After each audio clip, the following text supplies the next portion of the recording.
好，欢迎来到快乐手工。很快就要中秋节了，那我们全家呢要去看我婆婆。上一次我回去的时候，发现她还是在用她那个旧的手提包。我去年呢给她做过一个新的哈，我就问她了，我说妈妈你怎么不用我给你做的新的手提包呢？那婆婆呢，只是笑笑也没回答我，她呢可能怕我不高兴哈说出来。我后来就发现她在用旧提包的原因呢，可能是因为旧的手提包有一根拉链。那你看，像我婆婆到现在还是在用现金，然后她的包里边呢会要搁上老年卡，还有手机，有时候还会带雨伞啊、水杯的，所以她会觉得有根拉链呢可能更保险一点哈。所以今天呢，我要给她做一个手提包，我要做一个包括有拉链的，然后有夹层的，我要在夹层上也做上拉链，这样子呢，她放东西能够安心一点。接下来我就和您分享这个手提包的制作过程。今天包的主体材料啊，我呢是这样子的一个拼色哈，中间是一个纯色，两边呢是一个印花面料。这个印花面料呢是一个万寿菊哈，我觉得寓意挺吉祥的。首先呢，我们在印花材料上固定上包带，这包带我已经做好了，和大家介绍一下这包带的做法哈。包带材料呢是需要2份，那它的长度呢是62厘米。那宽度呢6厘米，然后在中间的位置烫一个180克的铺棉，铺棉的长度呢是23厘米，宽度呢4厘米，然后我们在两边各侧1到5毫米的窄边，然后把它呢翻到正面。翻到正面以后，我们在中间这个位置呢，我又做了一个拼色，这样子我们提手部分就更牢固了，后期铺棉洗涤的时候呢也不容易脱落。提手做好以后呢，我们固定在这块印花面料上面，那位置呢是离中心点两边各5厘米，我们把它摆好。摆好以后呢，两边各车1道线，在这儿呢不要车到头，我们是需要留1厘米的。包带固定好以后呢，我们接下来呢做一个拼色。那和大家说一下这3块材料的具体尺寸哈。2块印花材料呢是宽度37厘米，高度呢是20厘米。这块纯色面料和印花材料的宽度呢是一样的，37厘米，高度呢是24厘米，它俩差4厘米。主体上的拼色呢做好了，我呢把铺棉也烫上了哈，然后呢还认了线。这个呢就是提手和底部拼色上面都认了线。我婆婆啊特别爱干净爱洗，所以呢我给她认上线以后，那包在洗涤的过程中呢就不容易起泡了。现在呢我来介绍一下主体部分铺棉的尺寸，它呢长度60厘米，高度呢35厘米。这个呢是包底部分，包底呢我们是需要窝2个角的，那尺寸呢这儿10厘米，两边各5厘米。我们烫铺棉的时候呢是需要留1厘米缝缝。接下来呢我们来看主体材料的里子部分哈，里子部分的尺寸呢是长度62厘米，高度呢37厘米。它们呢是拉链边条的材料，面子2份，里子2份。面子上呢烫一个铺棉哈，铺棉的尺寸呢长度35厘米，宽度5厘米，然后我们放1厘米的缝缝。我们呢还需要一根37厘米长的拉链。这个呢是包2个内口袋的材料，那2个口袋呢一个大点一个小一点。这个口袋呢宽度20厘米，高度呢30厘米。这是口袋用到的一根拉链，我在两头呢包了布条。做好以后呢，这根拉链长度18厘米。这个拉链口袋呢宽度25厘米，高度呢35厘米。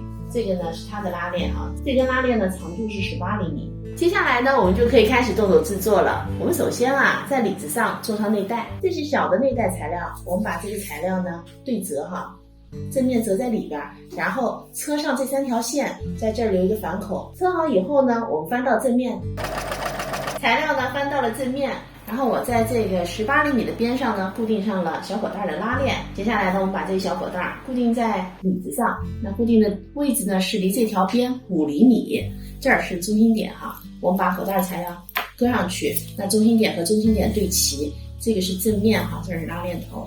我们这样子车一条线，这条线车好以后，把口袋材料呢翻下来，车上这3条线，小口袋呢就做好了。接下来我们在里子的另一端做上另一个夹层口袋，那这个口袋的做法和它呢就不一样。这个呢是另一个内袋材料，我们呢在材料上画一个框，这个框的位置呢是在中心线上，离这条边4厘米，那框的长度呢是16厘米，宽度呢1厘米。然后我们把这个内袋材料搁在里子上，搁的位置呢是离里子材料这条边1厘米，然后中心线和中心线对齐，割好以后，我们用缝纫机把这个框给车上。框车好以后呢，我们沿着中心线剪开，那两头呢剪成这样的三角形。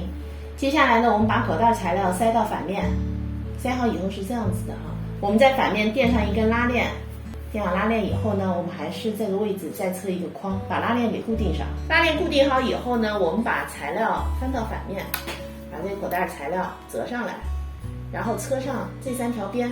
口袋车好以后呢，我们把里子材料对折，正面呢是折在里边，然后车上2个侧边，底部呢打上角。里子的侧边和底角车好以后呢，我把底角上多余的部分呢也剪掉了。同样的方法，我把面子呢也车好了。接下来啊，我们开始制作拉链部分。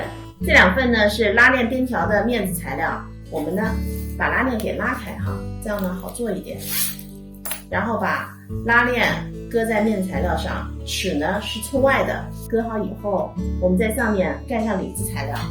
割好以后呢，我们这儿车一条，这儿也车一条。现在拉链呢车好了，我把材料翻到了正面，然后在这儿呢又车了一条2毫米的窄边。接下来呢，我们把拉链头给装上啊。像这种手工的码装拉链，装起拉链头来呢还是非常轻松的。在这儿呢提醒大家，像买这种码装拉链的时候啊，咱们记得要带上工字扣、子扣和拉链头。接下来呢，我们把拉链边条面子和面子叠齐，里子和里子叠齐。叠齐好以后呢，我们这儿车一条线，这儿也车一条线。2条侧边呢车好了，现在我们把面子包裹住里子，我把它翻上去。然后我们拿出包的主体部分，这儿呢是里子，这里边是面子哈，它俩材料呢是反面和反面相对的。我们把刚才的这个边条搁进去，割好以后呢，包口整个车一圈，一圈车好以后呢，我用花边剪刀把多余的给剪掉了，剩的缝缝呢是5毫米。现在我们把包翻到正面，